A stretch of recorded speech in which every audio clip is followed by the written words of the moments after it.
नमस्कार, मी धनश्रीच्या स्वयंपाकघरात म्हणजे धनश्री किचनमध्ये तुमच्या सर्वांचं खूप खूप खूप स्वागत आहे। आज आपण आहे ना अख्खा मसूरची भाजी बघणार आहोत। तर त्यासाठी मी काय काय घेतले बघूया।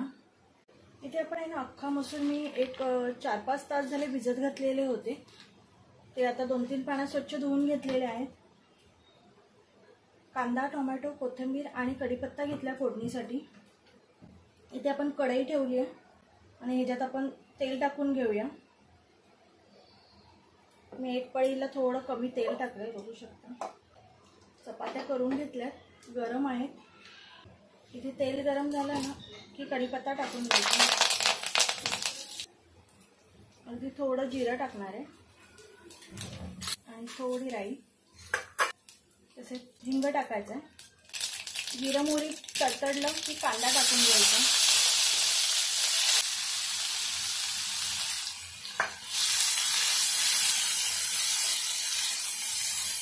कांदा इथे चांगला सोनेरी रंगावर करून घ्यायचा। त्याच्यात आपण आहे ना हळद टाकणार आहोत। अर्धा चमचा हळद टाकली, अर्धा चमचा धना पावडर आहे। इथे अर्धा चमचा जिरा पावडर टाकायची। काश्मीरी लाल पावडर आहे, 1 चमचा टाकली आहे। आणि हा घरचाच मसाला आहे, हा टाकते मी। 1-1.5 चमचे टाकते। तिखट आहे कारण तिखट तुमच्या आवडीनुसार टाका। एक छान मिक्स करून घ्यायचं।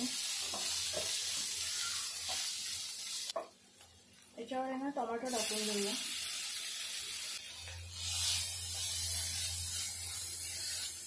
टोमॅटो पण इथे ना मिक्स करून घ्यायचं। टोमॅटो टाकला ना की मीठ टाकून घ्यायचं आणि मी जेवढं भाजीला आपले लागणार आहे ना तेवढं सगळंच टाकते।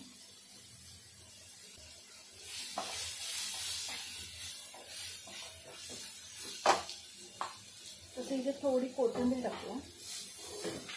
इथे अगदी थोडं पाणी टाकायचं।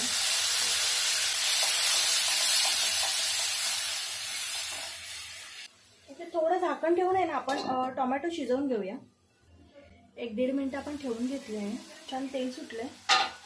याच्यावर आता आहे ना हे सुकं खोबरं आणि लसूण हे मी वाटून ठेवते, तरी मी 1-1.5 चमचा टाकणार आहे। तुमच्याकडे नसेल तर तुम्ही नुसता लसूण कुटून टाकला तरी चालेल। हे चांगलं मिक्स करून घ्यायचं आणि इथे आपण धुवून ठेवलेले अख्खा मसूर आहे ते टाकून घेऊया। हे चांगले मिक्स करून घ्यायचं। ते ना मी गॅस फास्ट ठेवला। थोडंसं आपण आहे ना हे गरम करून घेणार आहोत। थोडं गरम झालं ना की ह्याच्यात पाणी टाकायचं। जेवढं शिजण्यासाठी पाणी लागतं ना तेवढं टाका। झाकून ठेवायचं शिजेपर्यंत। मध्ये मध्ये चेक करायचं। 12-13 मिनिटं झालेली आहेत। भाजी ना आपली छान शिजलेली आहे।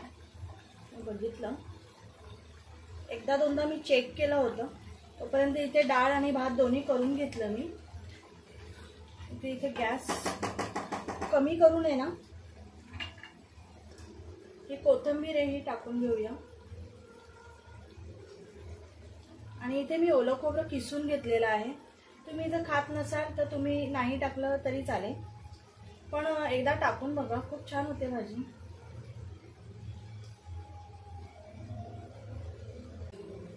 हे पण आहे ना छान मिक्स करून घ्यायचं आणि इथे ना गॅस बंद करून टाकायचा। इथे आपला अख्खा मसूर झालेला आहे। नक्की ट्राय करा अशी भाजी। आता मी प्लेटिंग करते। इथे ना आपली प्लेट रेडी आहे। आज उपवास आहे त्यामुळे आज मी डाळ भात केलेला आहे प्रॉपर। अख्खा मसूरची भाजी, चपाती, डाळ भात, तोंडी लावायला मी खोबऱ्याची चटणी केलेली आणि हे मी घरी केलेलं लोणचं आहे हे घेतले, काकडी घेतली। मला कमेंटमध्ये सांगा की कशी वाटली तुम्हाला आणि माझे असेच व्हिडिओ बघत राहा। नक्की ट्राय करा आणि व्हिडिओ आवडला असेल तर नक्की लाईक, शेअर आणि सबस्क्राईब करा। बाय।